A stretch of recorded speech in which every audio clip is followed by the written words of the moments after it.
Sobat sekalian, bertemu lagi dengan saya dan kali ini saya akan membahas mengenai masalah kekebalan atau yang disebut sebagai immunity. Dalam konteks hukum internasional, ketika kita bicara tentang kekebalan, sebenarnya kita bicara dalam dua hal yang berbeda. Pertama adalah kekebalan terhadap negara, tindakan negara.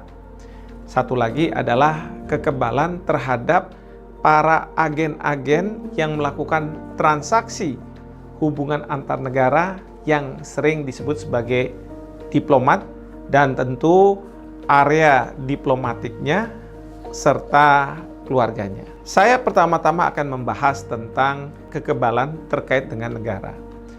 Jadi, kalau kita bicara kekebalan terhadap negara, secara historis awal mulanya bahwa negara punya kekebalan yang penuh, absolute immunity. Tapi dalam perjalanannya, ternyata absolute immunity itu direduksi hanya terhadap tindakan yang dilakukan sebagai sebuah negara. Kalau dalam bahasa Latin disebut sebagai iure imperi. Jadi ini yang dikenal bahwa kalau negara bertindak sebagai negara dalam hal-hal yang bersifat publik, maka dia mempunyai kekebalan. Tapi kalau negara bertindak sebagai pedagang, iure gestionis, maka dia tidak mendapatkan kekebalan. Karena negara sebagai pedagang ini sebenarnya negara sebagai badan hukum. Badan hukum yang bentuknya adalah negara yang bisa melakukan transaksi komersial dengan pihak-pihak tertentu. Dalam konteks seperti itu, maka tidak diberikan kekebalan. Jadi, saudara-saudara sekalian, kalau misalnya kita melihat hal ini, sekali lagi dibagi dua, dulu dikenal sebagai absolute immunity, dan sekarang disebut sebagai restrictive immunity. Restrictive immunity terkait dengan tindakan negara sebagai organ atau badan publik. Sambil contoh, misalnya negara membuat suatu keputusan, kebijakan di dalam negerinya. Lalu kebijakan itu dibawa oleh misalnya warga negaranya ke luar negeri untuk dipermasalahkan di luar negeri. Oh, tidak bisa. Tidak bisa permasalahan yang diputuskan di suatu negara kemudian diuji di negara lain.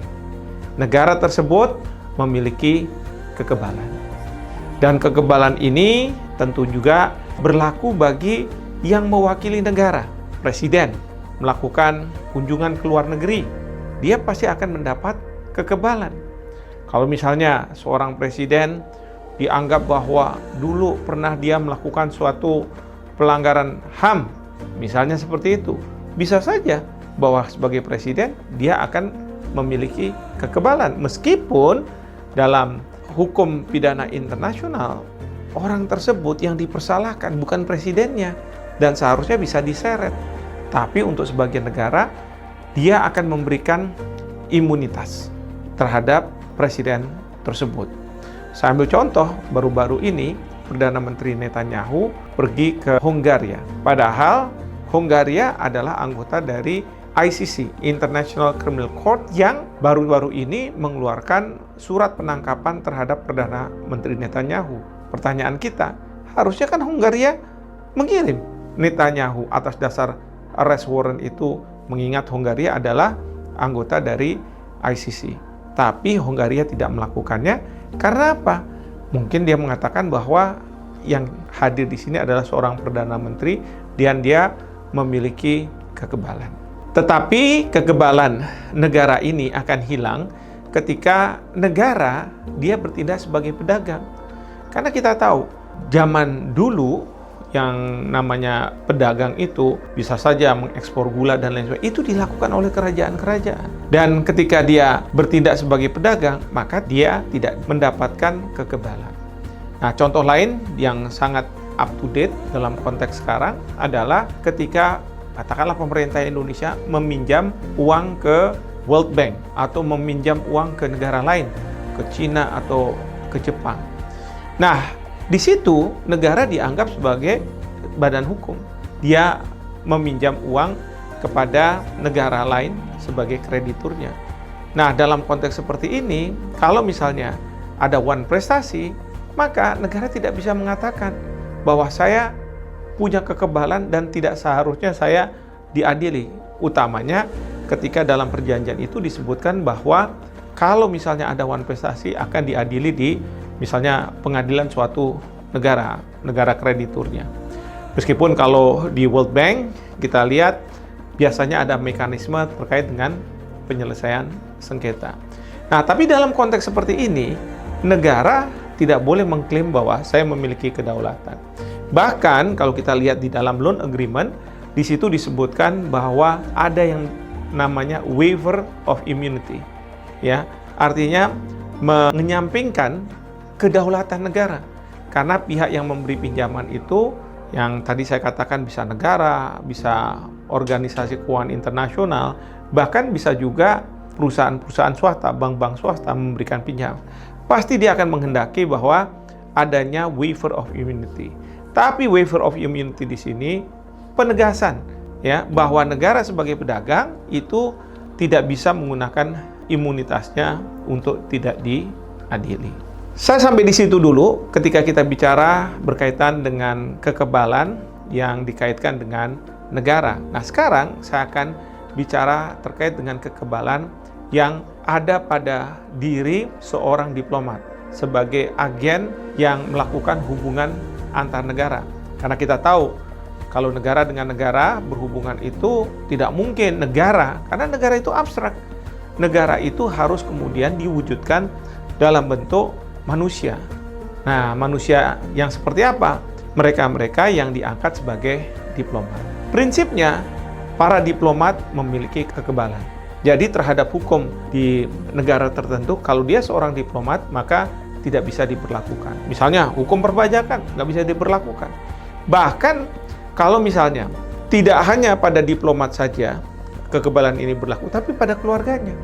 Jadi pernah suatu kejadian dari keluarga diplomat, ada yang melakukan tindakan pemerkosaan di negara yang menerimanya.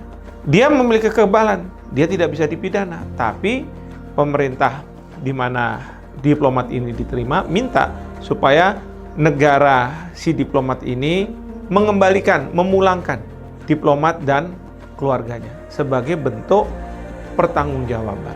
Demikian juga kalau misalnya seorang diplomat dalam perjalanannya ke negara yang dituju, negara di mana dia akan bertugas.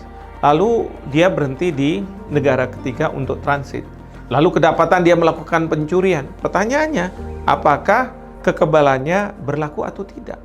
Nah, dalam konteks seperti ini, masyarakat internasional mengatakan dan hukum internasional mengatakan bahwa tidak berlaku kekebalan yang dimiliki oleh diplomat yang melakukan transit di negara lain. Karena kekebalan itu ditujukan di negara di mana dia bertugas.